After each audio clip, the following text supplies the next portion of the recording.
GlobalSportsBroadcastingNetwork.com. There we go. Streaming live on GSPN and Facebook Live. All righty, welcome back. Monday, Manic Monday, Global Sports Broadcasting Network. This is Hanna Time. Your host, Cornelius Brad. Hanna with Monday football talk. Pretty much what we're going to do on this Monday after the weekend of NFL playoff football. Divisional playoff football has ended. Now we're into the next round, the championship division round, AFC, NFC. We'll get to that in a minute. Also, the big game tonight, college football's national championship. Clemson and LSU, the defending champs. The Clemson Tigers against the LSU Tigers. A lot of Tigers tonight. If you like Tigers, what a night for you to enjoy some football. Clemson's won 29 games in a row. They are the beast of the college football era right now. This is the generation right now we're watching is the Clemson Tigers. They are now the top dog. And the LSU Tigers are just trying to take them down for this year. Clemson will be back next year if things go well. But we'll get into that towards the back end of the show about tonight's national championship game between Clemson and LSU. All right, let's get more into what happened over the weekend. What did happen over the weekend here on Global Sports Broadcasting Network?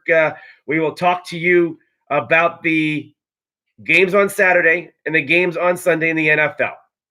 All right, Ravens lose, and they got embarrassed by the Tennessee Titans. Lamar Jackson was frustrated and clearly out of his element, or I would say at times not in control of his own emotions, and it definitely affected his game and the Ravens' chances of winning that game. Titans brought it to him, smashed him in the face a few times, and caused a lot of havoc. Before you knew it, the Ravens were down big, having to fight and crawl back into it, but never getting enough to overtake a powerful running attack once again by the Tennessee Titans. The Chiefs' comeback yesterday, memorable, will go down as one of the great ones in NFL history in playoff postseason play, as one of the great comebacks in the game itself. It was fun to watch. You kind of had a feeling that it was a little too early to say it's over because it was still the first quarter, but how would it all play out? It should have been over. Houston Texans should have put them away, but we'll break it down. We'll talk about why it happened, some confusing decisions by the head coach of the Texans, the Houston Texans. Also on Saturday, the 49ers defense stifled, suffocated, and took down the Vikings offense that really had no balance, no attack, confusion, or maybe just a horrible game plan. But you have to give the 49ers defense the credit it deserves to basically shut you down, force you to do things. A lot of pressure, very physical, a very dangerous team, obviously, the 49ers, and a team that looks like it's meant to go to the Super Bowl for that defense alone. We'll talk about that game. Also, the Packers, hang on. They were in control for the game. They never lost the lead, but it just seemed like they were just hanging on while the Seahawks just kept fighting back, and there it was again. Right down to the wire again with the Seahawks having a chance with Russell Wilson. Guy's a little magic. He's got magic in him. And we heard all the talk about Lamar Jackson and Deshaun Watson and all these quarterbacks. But Russell Wilson continues to show why he's a great quarterback. He's a Hall of Fame guy and also a guy that knows how to take over a game when it's needed. He understands the game. And I would say a lot of Russell Wilson in that second half against the Packers was the big reason why they were able to put points on the board, move the ball, and he took off. We'll talk about that in a little bit too. And then the big game tonight, national championship, Clemson LSU. We'll get in that in a little moment, but let's talk about Titans and the Chiefs. The Titans are at the Chiefs on Sunday, 3 o'clock Sunday Eastern time, 12 o'clock Pacific time, 1 o'clock in the desert. The Packers and the 49ers get the late game. The Packers at San Francisco. It'll be a 6:40 Eastern time start, a 3:40 Pacific time start, 4:40 in the desert. The winners of those two games go to the Super Bowl in Miami. Before this season started, did you think the Titans will be there, and did you think the Packers would be there? No, unless you're a fan of Tennessee and the Packers. Chiefs, yes, we thought about the Chiefs. People talked about the Chiefs, and people threw in the 49ers after a horrendous year. Felt like a bounce back was very possible because of health, the quarterback's back, and getting Joey Bosa was a big part of it too. All right, let's say hi. People popping in. I want to say hello to Kareem. What's wrong, Kareem Abdullah? Is that a Raven crying, or what you crying for? 49er fan, Fidel in the house. He's a faithful, and he's excited to get a chance to get back to the Super Bowl with his team there, huh? Kareem says it is the Ravens. They choked. Yes, they did. They literally choked. They had all the hype behind them and everything, and the game still has to get played. Kareem, you're a competitor. You're an athlete. You know how it doesn't matter. These are professional athletes. They're all talented. They're great for a reason. They're in the NFL, and you don't win it on paper. You don't win it on the internet. You got to win it on the field between the lines. And once again, Lamar Jackson has a rough playoff game, and we'll get into that in a minute. Jeff Brown in the house. Felix in the house. Hey, Felix, I hope your weekend was good. Michelle in the UK. Who else? I'm looking there. We got Dan in the house. I got you, Dan. Dawn from the UK. We got Kendra in the house. We have Unico. How you doing, Unico? Yes, the Ravens. I got you, Kareem. I had a feeling. I don't know why I remember you were a Raven fan or something like that. Chris Rucker in the house. Rudy in the house. How you doing, Rudy? And I want to say hi to more. I can't see Dawn. We got Berlinda. We got Fidel. I got you. We got London. We got Amy. Who else is in there? All right. Let's move on. Let's talk about this. Hello, Mary. Let's talk about this Raven game. Let's talk about what happened. It was kind of embarrassing, but Derrick Henry, the running back of the Titans, has a complete strong game again. He has been the best football player in the month of December and January in the NFL. If there's an MVP vote for December and January, it's Derrick Henry. He is by far the biggest difference in the playoffs for all the teams. He is amazing. And he's breaking records. And I would have to say the best team in the NFL right now are the Tennessee Titans. When you go back to December when they needed some wins and get some help to get into the playoffs, they kept winning. They kept beating good teams. They kept fighting through, and they got through, and they then went on to the playoff wild card round, and they won that game. This team is on a path that can actually go all the way. They don't get the credit. They don't get a lot of praise for it. And it's almost like, well, they're the Titans, and their time eventually had to run out. I don't believe in that. They have the great makeup, and I warned everybody on Friday that Ryan Tannehill is better than you know, better than you believe, and the fact that Lamar Jackson was getting all that credit as if he is the guy, I said, and the focus was going to be on Derrick Henry, and the way Baltimore's defense was focusing on him, they were talking like it was all about Derrick Henry. I kept saying, be careful, be very careful that you don't game plan too much that way, because Ryan Tannehill makes plays. He completes passes, and he likes going over the top with the big pass. He didn't have to be spectacular. He didn't have to be 30 for 35.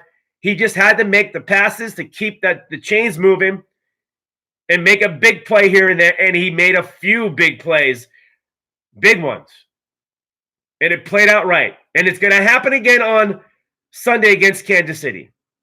You cannot just gang up on Derrick Henry. Tannehill is a good quarterback, got a bum rap in Miami because of a lousy team, but he also had Miami in playoffs, He had Miami on the brink of playoffs. He had a competitive Miami team because of his quarterback play. Then he got hurt. And for some reason, Miami just did away with him. Biggest mistake. They had their quarterback, and now it looks like they're searching for another quarterback. But it was Tannehill. He's in Tennessee now. He was a backup quarterback because Mariota was the quarterback. The biggest move in the season so far has been the decision to replace Mariota with Tannehill at quarterback. Ever since that happened, Tennessee has been on a roll, has been a team that has just been fantastic since that switch at quarterback.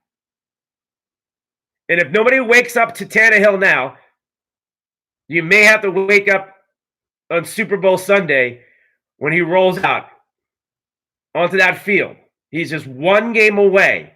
Not Lamar Jackson, not Deshaun Watson, not Russell Wilson, Ryan Tannehill. Ryan Tannehill. Would you have thought that was the case back in the season, right? I'm not surprised. And the reason why I'm talking about Ryan, because he deserves it. He's been hit around the head a few times with negative criticism, as if nobody thought he was even a decent quarterback. But his numbers and his play on the field showed me differently. And he did it on Saturday against the Baltimore Ravens in their house with the so-called defense. But then again, I reminded everybody that defense was giving up 300 yards a game.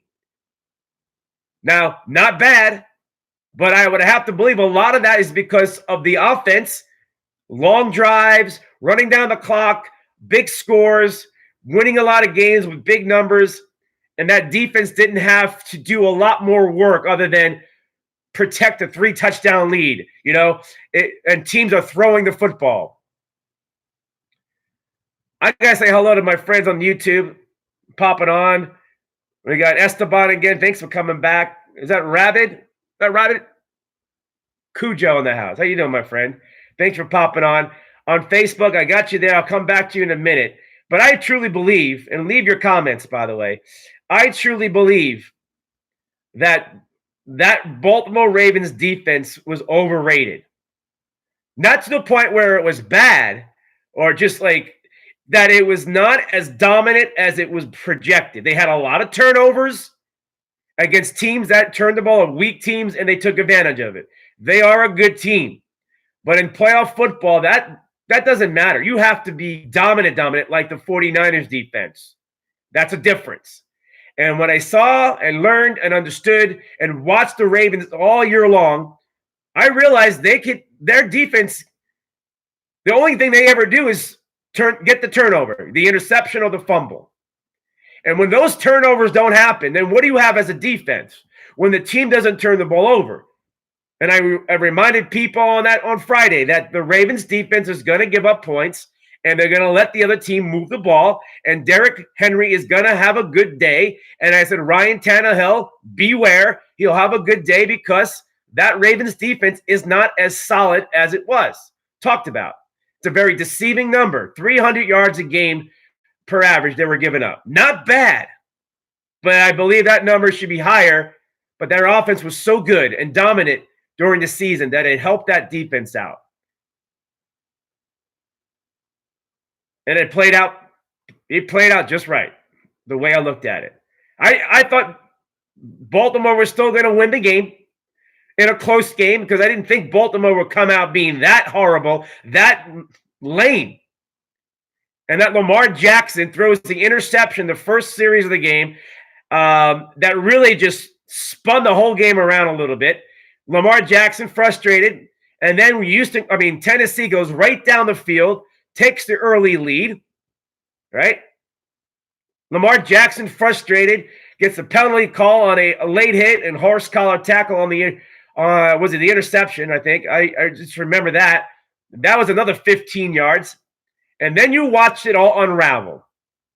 And we reflected on last season when everybody was saying Lamar Jackson's a rookie quarterback, but has done great things to get his team into the division title, win it, get to the playoff game, and he'll learn he's going to get better. Where is Lamar Jackson now? How do you look at Lamar Jackson now? He's got 2 chances, but he's still young. So is Mahomes. So was Russell Wilson when he got into the game of football, the NFL, right? Ryan Tannehill has never done this before, but he is advanced further. But you want to give excuses to Lamar Jackson because he's young. He's got to learn. Well, he is what he is, folks. I've been saying this. He could get a little bit better as a passer, but I don't think it's going to be anything. Ryan Tannehill is going to be a better passing quarterback than Lamar Jackson will ever be. When guys are not wide open, Lamar Jackson struggles. He struggles. And now he's got 2 playoff losses at home. At home. Baltimore, of all places. And what happened? The quarterback, the offense didn't produce. No excuses, folks. There are no excuses.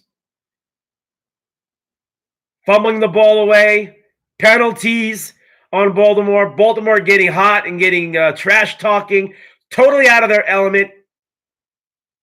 And Tennessee kept driving the ball down the field on them.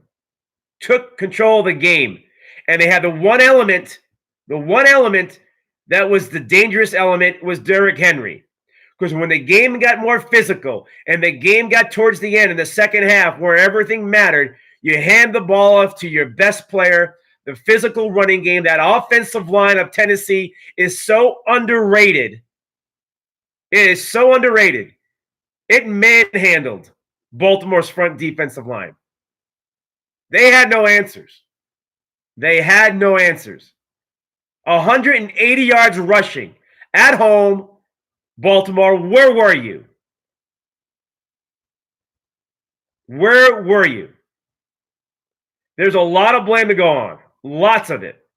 You went for it on 4th down a couple of times and you didn't make it. All season long, Baltimore went for it on 4th down and made it because you had Lamar Jackson, you had the RPO, you had everything in your advantage, your favor at that point. But Tennessee found a way to snuff it out and stuff it and stop you and get the ball back. And it doesn't go down as a turnover in the turnover column, but twice they stopped them on 4th down to get the ball back. Got to give Tennessee a lot of credit. They were a great matchup for Baltimore. Baltimore got the worst team on paper to play in that first game for them. The worst team. They matched up too well. Baltimore tried to make a big comeback. Got a little exciting. But when you hand the ball up to Derrick Henry and he just physically abuses you after a while, and he did. He abused some of those Baltimore Raven tacklers, and game was over. They still couldn't stop him. Let's talk about Derrick Henry still. Okay? Defenses the past 2 weeks, playoff football, right? Record rushing, postseason, single game stuff. He has already set a record by running backs for 560 yards in his career. 4 career postseason games. 4 career postseason games. He is now the all-time leader in your first 4 games. And that's outdoing guys like Emmitt Smith, Franco Harris, Terrell Davis, right, who had 515. He's became the first running back ever to run for 180 yards in 3 consecutive games. Derrick Henry. King Henry, you're going to have to do it again in Kansas City, and I believe you will. I believe you have another good day. I don't know how great it will be, but if you have a game like you have the last 3, you're going to go to the Super Bowl. It's very hard to beat teams that can just put up 200 yards total running on the field.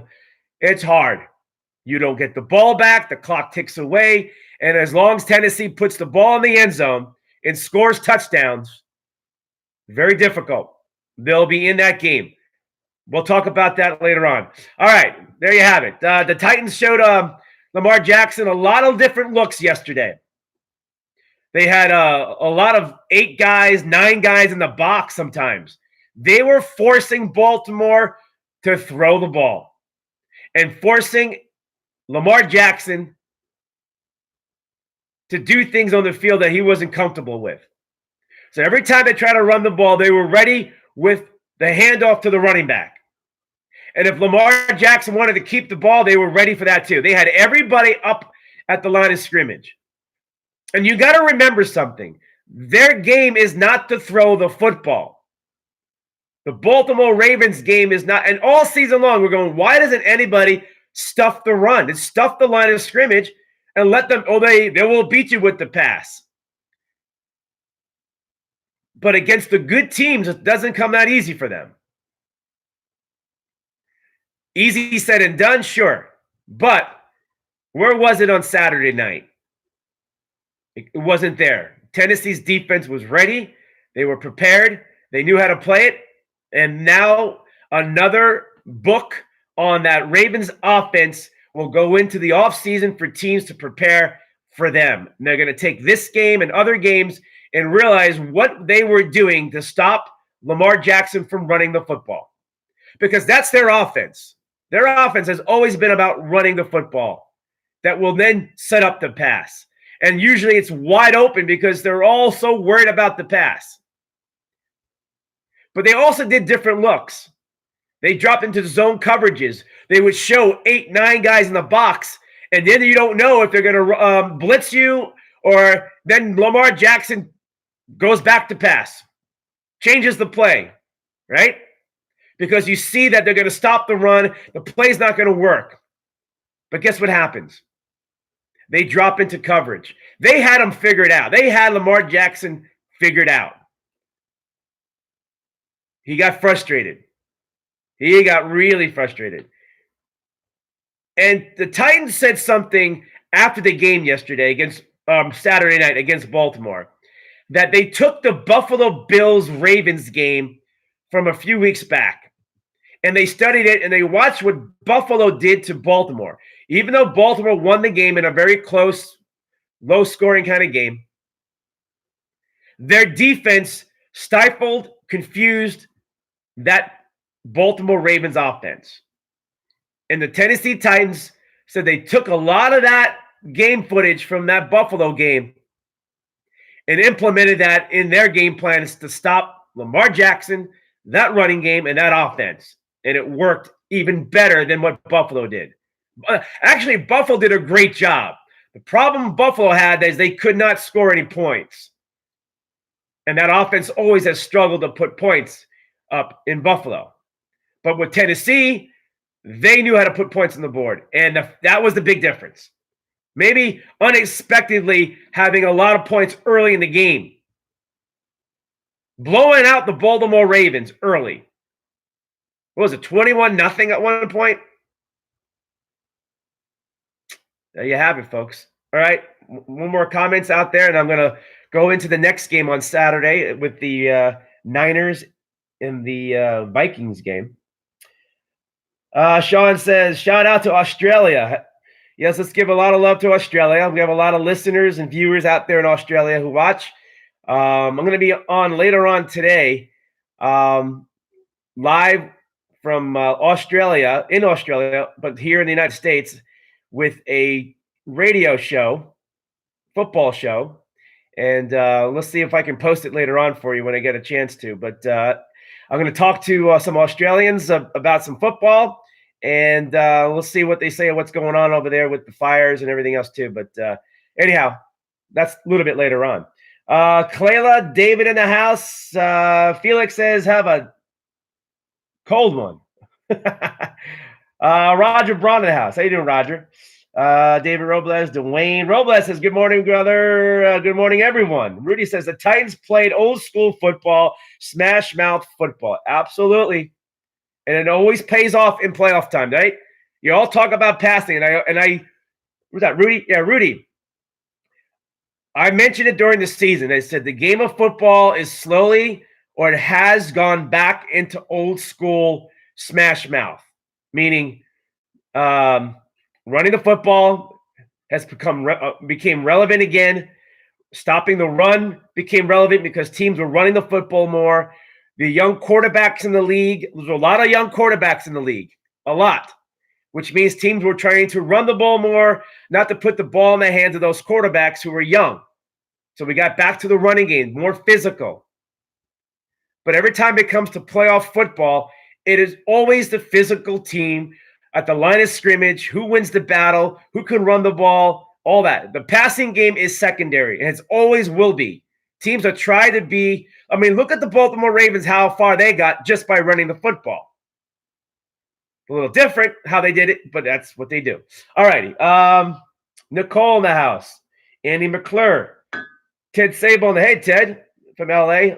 Thank you, Teddy. Teddy's a legend journalist broadcast journalist in Los Angeles. Antonio, Joe Moreno Cruz, Bradley.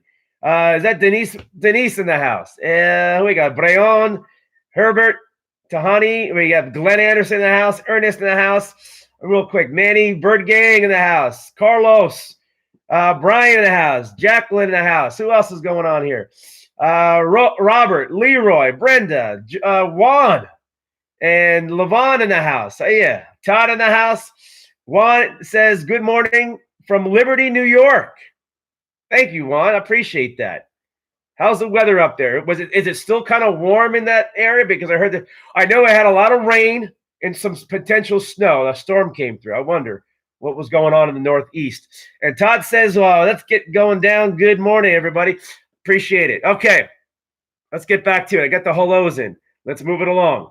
Let's jump up to the San Fran game real quick. Then we'll go back to the Kansas City game, which was a fun game to watch. All right. So the San Francisco 49ers showed their defensive strength, power. They're healthy, and that was something that I was watching on Saturday afternoon. They were injured. They had a lot of guys out in December, and they didn't look good. And we didn't know if these guys were going to make it back. Okay? We didn't know if D Ford was going to make it back, and their linebackers, and if their secondary guys were going to get healthy. There was a lot of question marks on that defensive side. But we had to wait and see.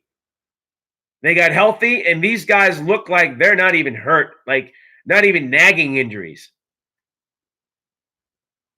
And they just took over that game. They really took over that game. And Kirk Cousins, who's a good quarterback, had a great year, just did not have a lot of opportunities. The running game was never, ever able to get going, which was big for them.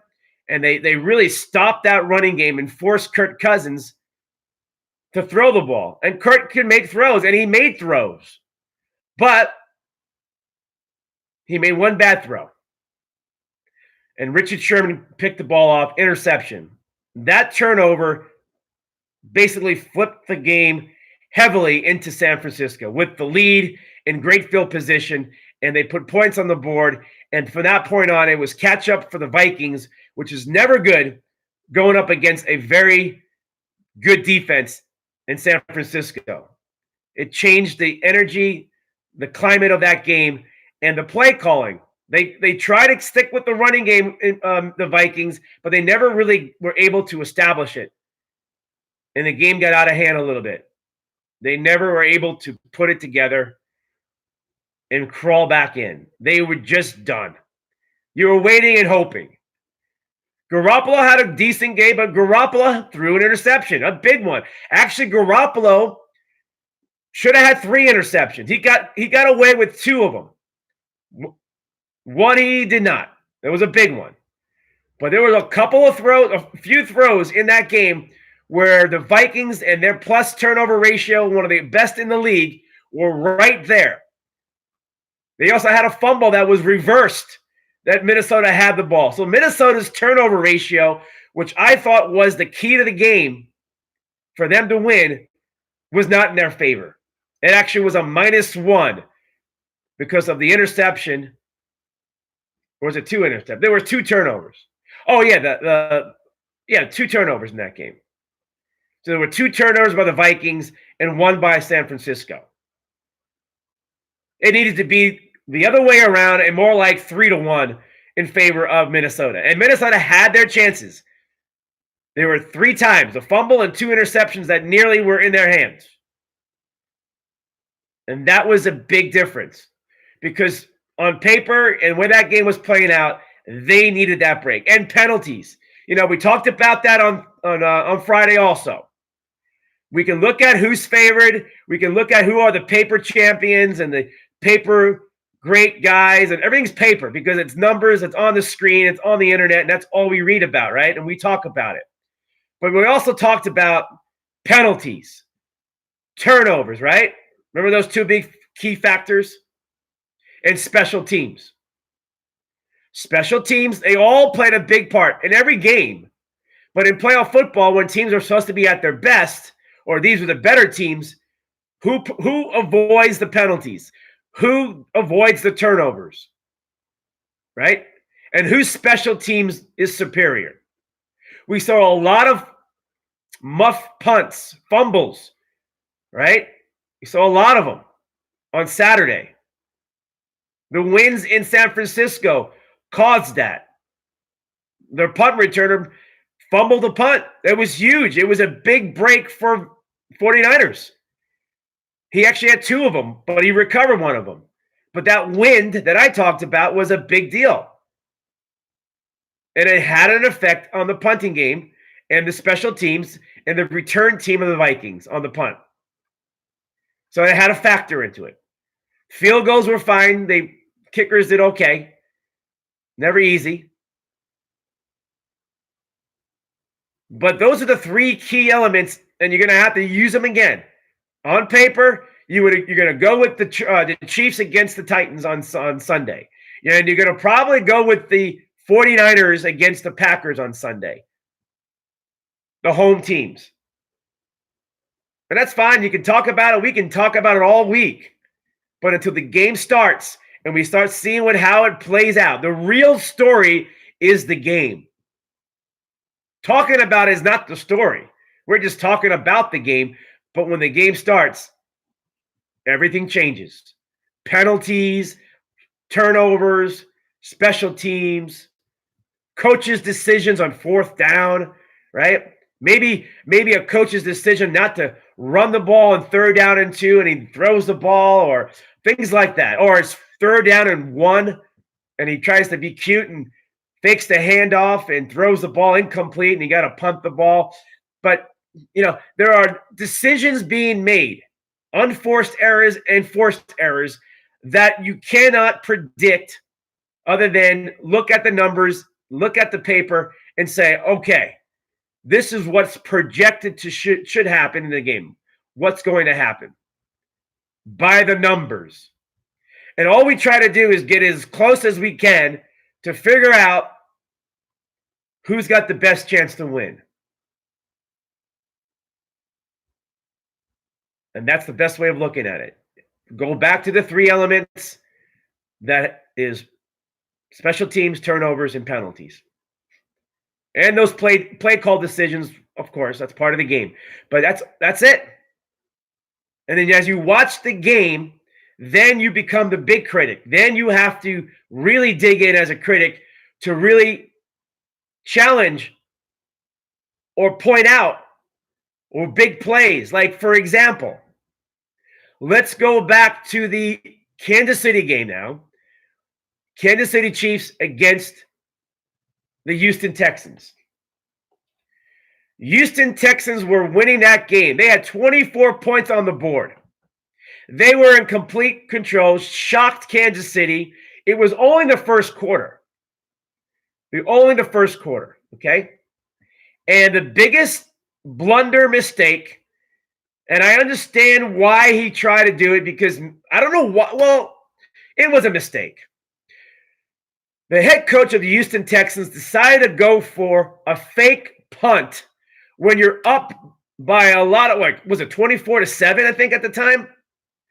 You're in control of the game. And he tried to do something to really try to win it right then and there and fake punt. And Sorensen, the Chiefs linebacker, special teams guy, did his job and made a tackle, and Houston did not get the first down. Kansas City gets the ball back and great field position, puts the ball in the end zone on a third down, and what a third down out was, and the game is on. The comeback is on, and then it becomes a fight, and then the doubt and the confidence level starts to change and shift, and you're wondering, can Houston overcome the momentum of the Chiefs, which was coming faster than you could even blink?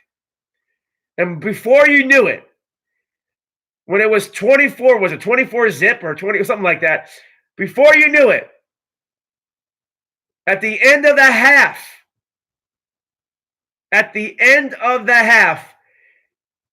it was Kansas City 28, Houston 24. If you saw, and I saw a lot of comments where it was like, "Oh, game over, Houston got this one. Good luck, good riddance, Kansas City." And I saw a lot of it, and you very well should have said that because it's very difficult to make a comeback down by that much. Do you realize by the time Kansas City, let's put it this way, I believe they were outscored 51-7. Yeah, 51-7. Kansas City, after being down 24-7, ended up winning the game 51-31. And by the end of the game, you look back on it, they outscored them 51-7 after falling behind 24-7. Dominance, destruction. I said this game had the highest potential to be a blowout, and I was being proven wrong when it was a Houston big lead. But it turned into a blowout in the second half. Houston tried to bounce back in, but it was just too much. Kansas City's offense was on a complete roll. You got to give Mahomes, the quarterback, who led this comeback. It's the best comeback in Kansas City Chiefs history. Down by 24 points in franchise history. They've never come back. They did it at home in the playoffs. And here's something really wild about Houston. The Houston Oilers. Remember the Houston Oilers in the Buffalo Bill game? What was it, 31-3 or 31? I forgot the score. I'm going to try to go back and remember that one. That was all the way back when Jim Kelly and the Buffalo Bills were the great Buffalo Bills that never won a Super Bowl but went to 4 in a row. And they had that game at home against the Houston Oilers at home, Buffalo. And they were getting blown out. And Frank Reich steps in for Jim Kelly under certain circumstances, and the comeback was on, and Buffalo pulls off the upset because they were favored to win, but they were down big. Now we fast forward to 2020 playoff football. Houston Texans in Kansas City. Houston having a great start of the game, blowing out their opponent in the playoff game. And everybody in Houston watched for the second time in their lifetime, not everybody, but the ones that remember, they had to relive what happened in Buffalo decades ago. And it happened again for Houston. That's tough. That's hard. First, the Houston Oilers meltdown against Buffalo back in the day. Now it's the Texans meltdown, the Houston Texans against the Chiefs. That's hard. As a Houston football fan, you got two of them. Now, the Chiefs have scored so much in that game, 51 points. Here is something comical, funny, and if you're a Houston fan, sad, is that the Kansas City Chiefs scored so many touchdowns that the stadium ran out of fireworks. after every touchdown celebration. They ran out. They got probably too excited that the comeback was on and they threw off a bunch more than they were supposed to. But they ran out. That's how crazy and dominant that comeback was for the Chiefs. A little bit more news about the game. Deshaun Watson not having a good game. Deshaun Watson, I thought, lost his cool also. For a quarterback that I believe is much better than Lamar Jackson in my eyes as a passing quarterback. It looked like he was running for his life a lot, and he was, but he kept on taking his eyes off downfield and try to turn into a scrambling survival, let me try to run the ball and get away. And that's what happens with these dual threat quarterbacks is they try to use their plan B, the escape route of running, taking the ball, and getting away. And it has worked a lot in their career. But it seems like when it comes to playoff football, these kind of things don't work quite well. You don't get unless you're Russell Wilson. For some reason, even Russell Wilson tried to do it on his own also and got sacked a lot. But he did have a couple of them that broke away that led them to make the comeback against the Packers, and they fell short. But I saw Deshaun Watson forgetting that he's a quarterback, taking his eyes off downfield, and just looking to be a runner at that point. And that tells me that who they are is what they are as a quarterback. They still want to run the ball when they're in trouble.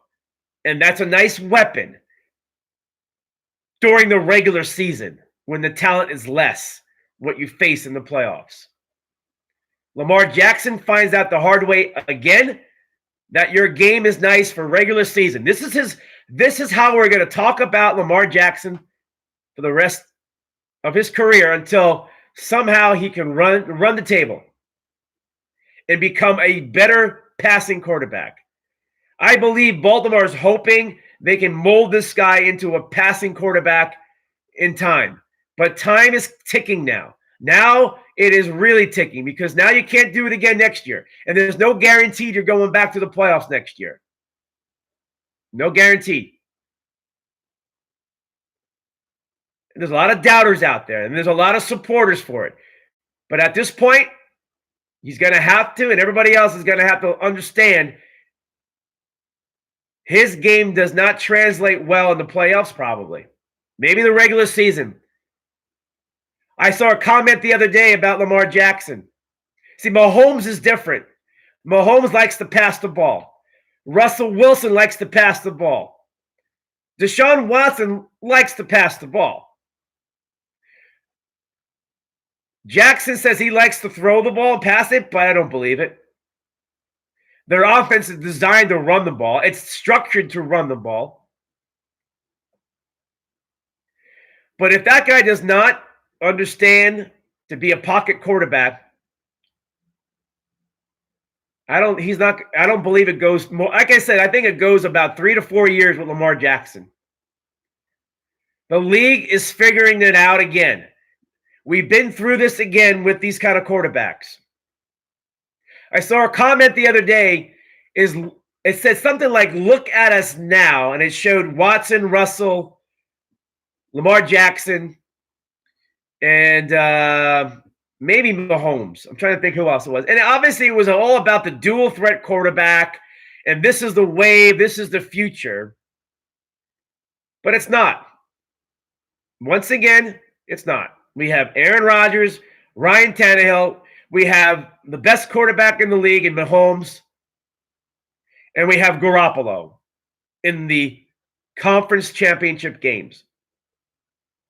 Yes, these dual threats are good. They can get you to a point, maybe to the playoffs, and maybe you can be Russell Wilson and win it all one year. But you got to be better than that. And Russell Wilson is he's not a typical dual threat quarterback. He's a pocket quarterback.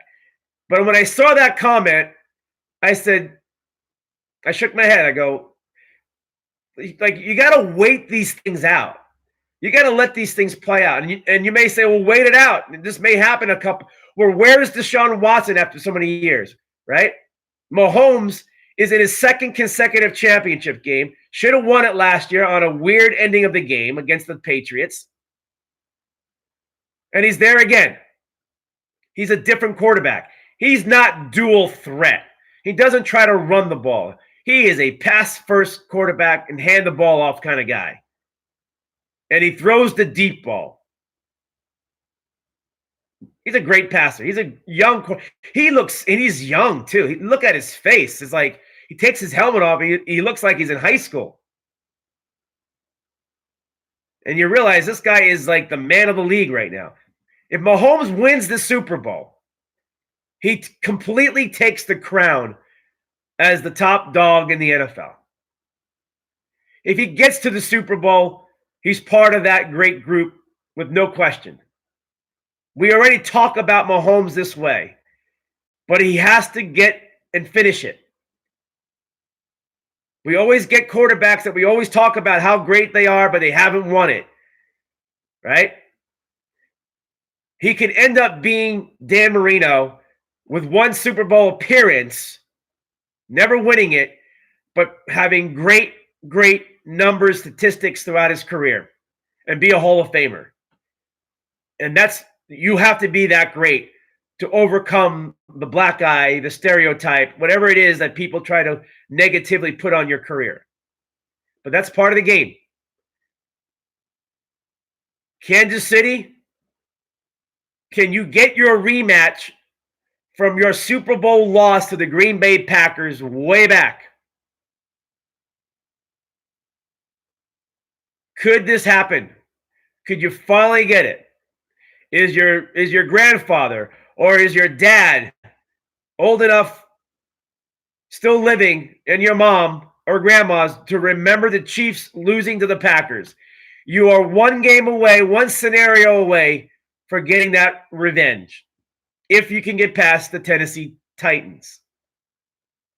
The Titans are back in it again. They have a chance to get back to the Super Bowl for their second time. Chiefs, Titans, Sunday afternoon.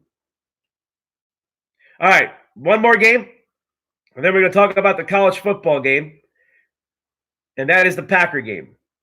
Okay, the Packers played well. They played nearly a solid, sound game to the point where they had a chance to blow out the Seahawks. That's the thing that would kind of concern me. They had them on the brink of a blowout, and they didn't put it away. That's alarming. And I've seen Green Bay do this all season long. They win games and win a lot of games, but for some reason, they seem to have this. Teams get back in the game on them, and the good teams do. But they do a really good job of making sure in the end it's they finish it. They make the big field goal, or Aaron Rodgers makes that one big pass like he did yesterday, like he did last night, making that one more big pass because Seattle gets the ball back and they come right back down again. Right? And then it's Aaron Rodgers again having to get the third down, needing to get first downs. Now, you can say it was controversial. You can say it was a bad review on the officials that on third down, the Green Bay Packers did not get that first down. I'm looking at the still shot of the tight end of the Packers, Graham, whose helmet is literally on the yellow line. And that yellow line is not, I would say it's like 95% accurate.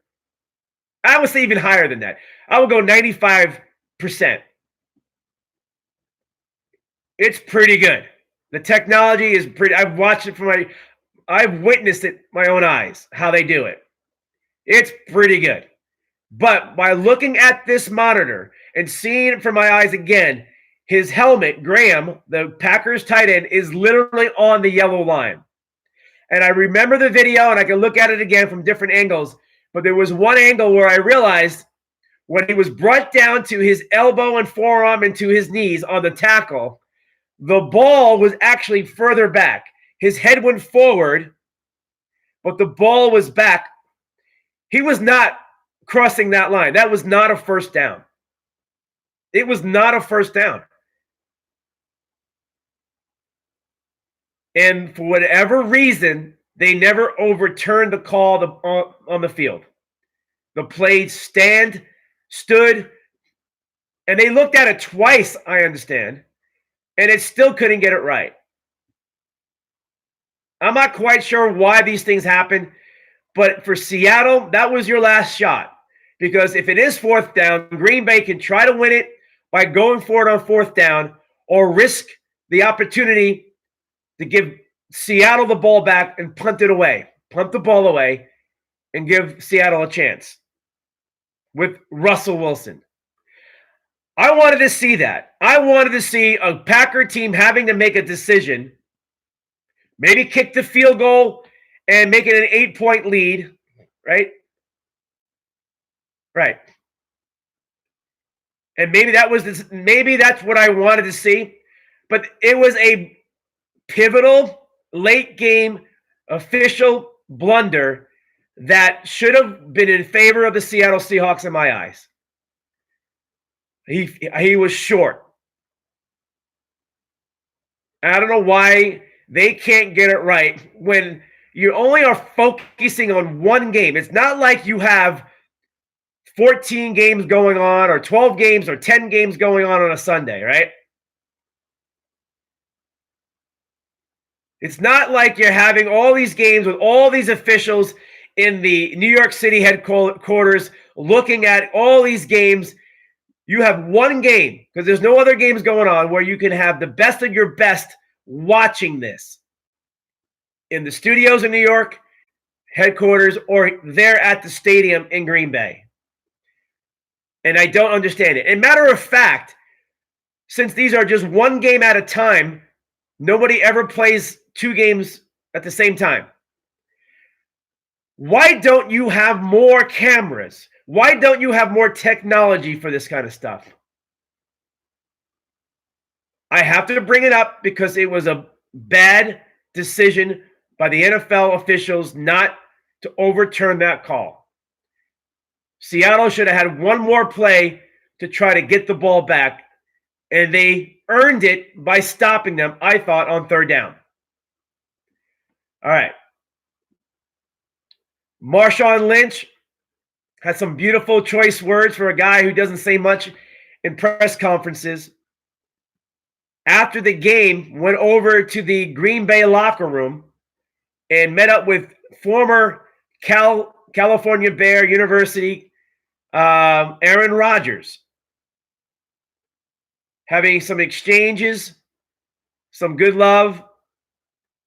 Don't know if Marshawn Lynch is coming back. They say they don't know.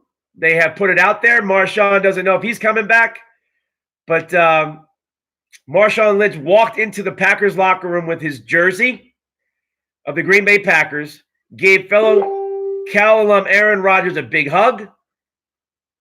Rodgers took his jersey from his locker and gave it to Marshawn Lynch in exchange of some nice words. Nice moment. Did Marshawn Lynch just become a really nice guy or just not a butthead or something? By the public view, the public opinion. I'm happy he did that. Really nice. All right. So the Packers go back to the NFC Championship game. First time since they won it when they went to the Super Bowl in Dallas and won the Super Bowl. Aaron Rodgers gets another chance to get back to a Super Bowl. Got to go to San Francisco. Going to play a different defense. But the benefit for the Packers is that they have faced the 49ers before. They got blown out, or it wasn't a good game. But at least they know something, and they can regroup, and they have game footage and things like that. We'll find out. We got to worry about the weather report. I mean, again, there's always seems to be a lot of weather in January in San Francisco, in the Bay Area, this time of the year. Windy, rainy, wet. We've got to wait to see how this plays out and how it benefits and who does it benefit. We'll get weather reports later in the week as we build up for NFC, AFC Championship weekend in the NFL. Another key factor of the game. Kansas City and Tennessee, same things. Weather. Both these stadiums are outdoors. Every team has played outdoors, so it should be fine in the elements, but the elements could change game plans. So we got to watch the wind. We got to watch if it's rainy, okay? And we got to watch if it's cold in Kansas City. But I don't believe Tennessee even cares. I don't believe it'll bother Tennessee. All right.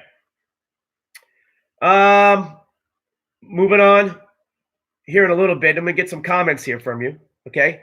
I'm going to go talk to a few of you about the big game tonight, the national championship game in college football. Going to say hello real quick to Miguel, Juan, Sean Mack. We got Danny, Jay, Bob, Jaime, Josh in the house. Who we got in there? Barbara, Cesar, and Chavis in the house. Welcome into the show. All right. Big game tonight. Who's watching college football? Who's going to watch the national championship game? Clemson and LSU, the Tigers. Going at it. Which Tiger has a better game? Joe Burrow, Trevor Lawrence, the quarterback. Okay? These are the two top quarterbacks in the country for college football. National champion Clemson, led by their freshman quarterback Trevor Lawrence last season. Clemson, the top dog in college football, returns back to the national championship scene again and again. They're it. They have their quarterback who is only a sophomore, but plays like a senior or plays like an all-pro NFL quarterback in a lot of ways. Joe Burrow, the former Ohio State quarterback, transfer LSU, Heisman Trophy winner as the best college football player. This is a showdown. This is a big showdown with two big-name college football quarterbacks. And that is special because we don't get that too often. I'm looking forward to it. It's hard to say. These are two good quarterbacks.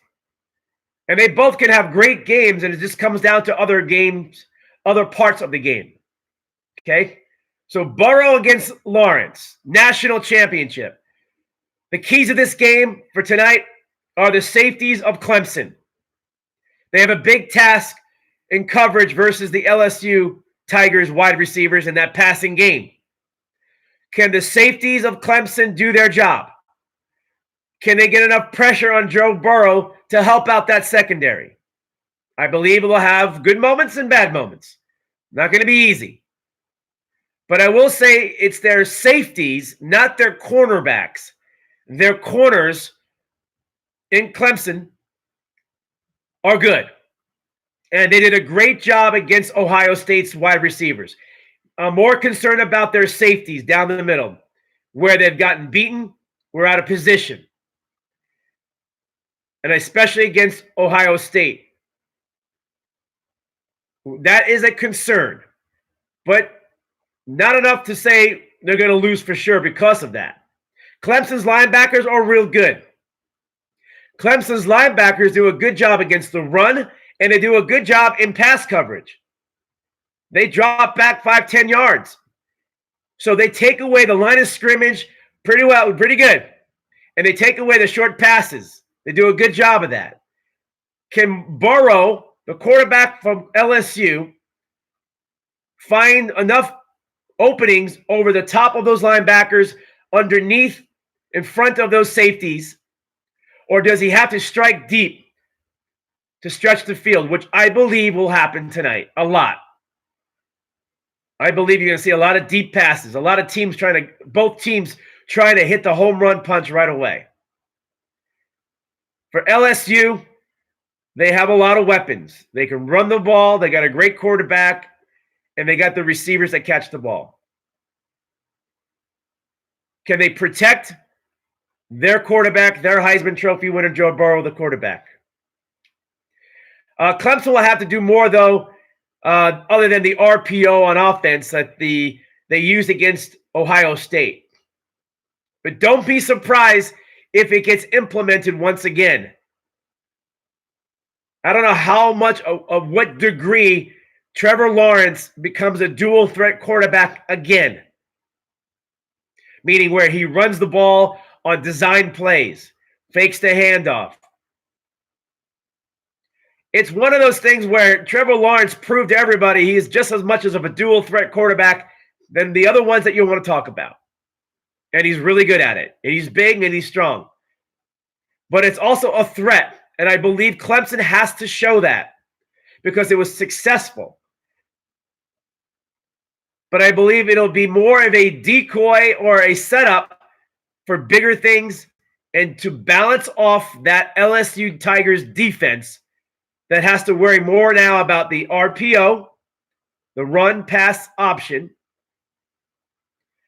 or straight-up football. And what LSU, it's a lot more to be worried about if you're LSU. Because now there's game footage of Trevor Lawrence, this great young quarterback who is not afraid and does a very good job of running the football at quarterback. So, big, key. And how does LSU adjust to that? Do they have answers for that? And they may have it. And what does Clemson do? You know, Clemson made some big decisions against Ohio State. When Ohio State in that semifinal game seemed like they were going to knock them out. But when you look at that game alone, the Clemson defense played really well. They only gave up two big plays, and there were two long runs. And after that, Ohio State had nothing. Big deal. Big deal. And, you know, on defense, the reason why Clemson's defense wasn't doing a good job early on in that game is they were overreacting. They were over-pursuing. They were going for the first move of motion. When the ball is hiked and snapped, the quarterback turns left, and everybody moved left quickly, but they did a lot of counteraction plays, Ohio State, that game. Got everybody moving one way, and for whatever reason, Clemson was reacting too much, over-pursuing one side, and before they knew it, it went the other way. Dobbins, the running back of Ohio State, had a great game to change direction or turn this way, but the ball is going to be handed off and the runner's going to go the other way. Or get everybody moving one way, fake the handoff, turn around as a quarterback, and you throw it over here to the other side. Get everybody moving. That's the name of the game. Illusions, get guys off their spots and open up space on the field. And that's what Ohio State was doing well against Clemson's defense. But Clemson's defense made a change in that game. Made a big change. What they ended up doing was they calmed down. They didn't react on first move. They kept their feet grounded to react to what was really about to happen. And when they read the play and reacted was their best move. And they may have to do it again. Stay put. And once they filled the holes, they didn't overreact against Ohio State. Clemson's defense was stifling the holes. They were taking away the running game. And then they were able to blitz and throw in somebody from the outside. It was really an amazing adjustment by Clemson, but it wasn't a difficult decision. So they went to a 3-4 defense with 4 linebackers, took away the short pass, filled the gaps with the running game, stopping the run, and they're going to have to probably show that again. But don't look at these games in college football like tonight's game, the national championship game, and next week's NFL championship games as games where everybody's going to try to use their strengths and attack your weaknesses, right? But there's going to be plays. There's going to be things they've never seen before. We've heard this before. And those are the bigger plays. Those are the ones that you're trying to open up the game, or you need a play to kind of get some momentum back. Not the fake punts and things. We're talking like a play that has never been used before. A different direction, a different player to throw the ball to, but the same play. You may get one of those tonight. You may get a play where it usually goes to this other receiver, but it goes to somebody that does not get targeted a whole lot. Look for the unknown names tonight. Look for a player that, if you don't watch Clemson or LSU a whole lot, it's like, welcome to the show. That's his first catch in 3 weeks, something like that, his first catch in 3 games. Look for something like that tonight, because you're going to have to find other plays other than the common ones that everybody knows your playbook now, because you got so much data and so much game film for the last few weeks to study each other and be prepared. You've got to give different looks. It doesn't mean every play, just enough to keep them honest. And that's what you're going to see tonight. Tonight, teams are going to go for the big hit, the big bomb, the big pass. And if you don't connect on those, it hurts more, because then all of a sudden you're facing 2nd down and 10 or 3rd and 10. And then you got to come up with a 3rd down pass. And a lot of times it doesn't go well, right? Okay. But now comes the challenge for both these quarterbacks. Lawrence and Burrow, the best quarterbacks, a lot of people believe, since Andrew Luck. But we got 2 of them in the national championship game going head-to-head. Okay? Lawrence was the preseason favorite to win the Heisman Trophy, and didn't happen. Didn't have a season that everybody was expecting to be even greater. He had a great year, but a lot of people thought Lawrence played against weaker opponents, a weaker conference. But here they are. For Joe Burrow and LSU, Joe Burrow really has only had one good season this year. Great one. Heisman Trophy winner. But who's really showing up next week? Right? And against another tough team. They beat Oklahoma. Oklahoma could not run with and play with the LSU Tigers in the semifinal game. It was too easy for them. But LSU's defense gave up a lot of points to Oklahoma.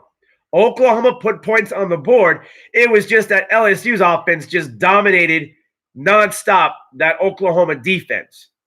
We can't forget that.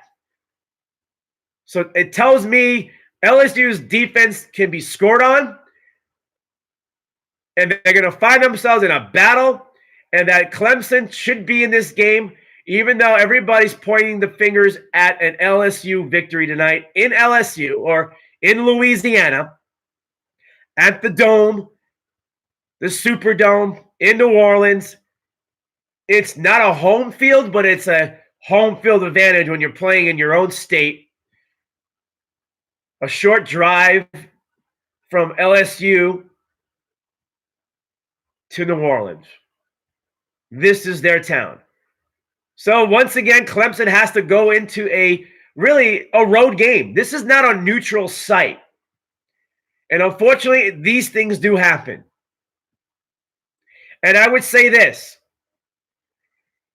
In my lifetime, when a team playing for the national championship gets to play it in their home state, sometimes in their own stadium, like the Orange Bowl, or they play in the Rose Bowl and your USC, they win the game. They win the game when they play in their own state. And that is huge. It is huge for LSU to have this kind of game in their own state. Clemson's a different animal. These Tigers have been through so much the last few years in the championship games, beating Alabama. They've been through the battles. They've been told they're not good enough. They've been told you're not the favorite. They've been told that you're lucky to be here. You should not, or never should have been in the Final Four. So they've been dealing with this, even though they are the defending champions, even though they have been dominating college football in their own right the last few years, they don't get respect. They don't. Sometimes you want the head coach of Clemson just be quiet a little bit because he likes to let you know that, we are the underdog. He wants everybody to know they're the underdog. He plays that card fantastic, and he's going to do it again. They've been here. And to me, that's a big key for tonight because Clemson's been through it already. They've been down this road before. So their toughness is not a question. It's going to come down to penalties, turnovers, special teams, and a few of those big coaches' decisions, play calls that are going to make a difference in the game. If everybody plays a sound football game, no turnovers, no penalties, special teams are clean, teams make their big plays, should be a great game. I don't know who wins this game because I cannot ignore Trevor Lawrence's. The guy has a unique ability to win. Clemson overall has a unique ability going all the way back to Deshaun Watson when he was playing in a national championship game. They just have something there. There's a demeanor, a character that is, you can't coach it, but they have it. And every team in sports wants something like that. It's just something hard to break. And if you break them and beat them, you're going to know that it was difficult. And that's going down to the wire. And never take anything lightly. The only fear factor for Clemson is if LSU does what it does the best, is to get out of the gates early and blow away their competition early on in the first quarter, second quarter, and all of a sudden you have to play catch-up. Clemson cannot play catch-up. They have the ability to catch up. They have proven they can catch up and get back in the game and win. They've won 29 games in a row as a school. But you don't want to do that against that offense, LSU, because it becomes a lot easier for LSU's defense that I believe should be questioned. They can have a good game tonight, but looking back on their games, they've been battled. They've been tested, but teams have scored on LSU's defense. LSU better put Clemson away and make sure they don't crawl back in. Make sure of it. But that's the only potential of a blowout I see is LSU getting out of the gates early and putting a different emphasis on Clemson's game tonight. 8:15 kickoff, 6:15 in the desert, 5:15 of the Pacific time. College football's national championship game. A focus of two great college quarterbacks. You don't get this too often, folks. You don't get it. We get nice quarterbacks. We pump them up. We talk about it. But these are the future of the NFL. That's what I'm getting to. This is the future quarterbacks of the NFL. And we all know it. We all know they're all going number one. Burrow's going number one this year. And Lawrence is going to be number one next year. Hands down, no question. And if you don't draft them and you still have a quarterback, you're a fool. I'm telling you. If you have a quarterback that you drafted recently and you got a chance to draft one of these guys this year or next year, you draft them. Do not make that mistake. They are that good. Brett Favre was the quarterback of the Green Bay Packers. Super Bowl champ, playoffs all the time, Brett this, Brett that. But they went out and got a quarterback in Aaron Rodgers. Aaron wasn't a number one pick overall, but they went out and got their quarterback. You do not ignore great young college quarterbacks. If they are there, you grab them because you do not know what happens during the season, injuries, or just quarterbacks not playing that well anymore. You don't know where it ends up. Even the young quarterbacks that you have hope for and promise for. Cincinnati, you better draft Joe Burrow. And next season, whoever's the number one draft pick or team that has the number one draft pick, I don't care. You go draft Trevor Lawrence immediately. But we have Daniel Jones. We have Kyler Murray. We have Joe Burrow. Oh, man. I don't think Cincinnati probably goes after Trevor Lawrence. But then again, Joe Burrow may not be as anything, and they may be nervous about it, and then you go get Trevor Lawrence and let two great young college quarterbacks. And Cincinnati may be in that spot next year to say, we got to draft another quarterback just in case. We're going to make sure we have done the best we can to get our future quarterback. I would not pass any of these two up. I don't care who you have on your roster. You got to go get him. You can always trade somebody away. Or let the young quarterback learn a year or two and then figure out where you are. That's what's tonight. You're going to watch your future tonight.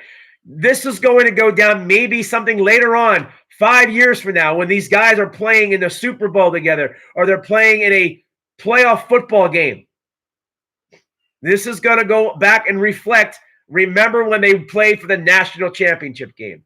And we hope that is a classic. If it's a classic, then it translates better into the NFL when they meet up again and we talk about those talking points and do you remember when. We never got Vince Young against Matt Leinart from that classic national championship game way back. We never got it. We never got that in the NFL. But if those two quarterbacks played out the way they did in college and ended up playing in a Super Bowl against each other or a playoff game against each other, consistently too. Like you got to have like a rival for this to continue through the playoffs in the NFL or doing a divisional rival team. It makes a lot of sense. A lot of sense for the NFL to be excited about the future of these two quarterbacks. These two quarterbacks, Mahomes, are the future of the league.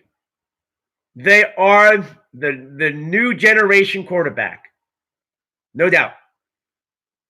I don't know if Burrow is so completely like Trevor Lawrence or Mahomes,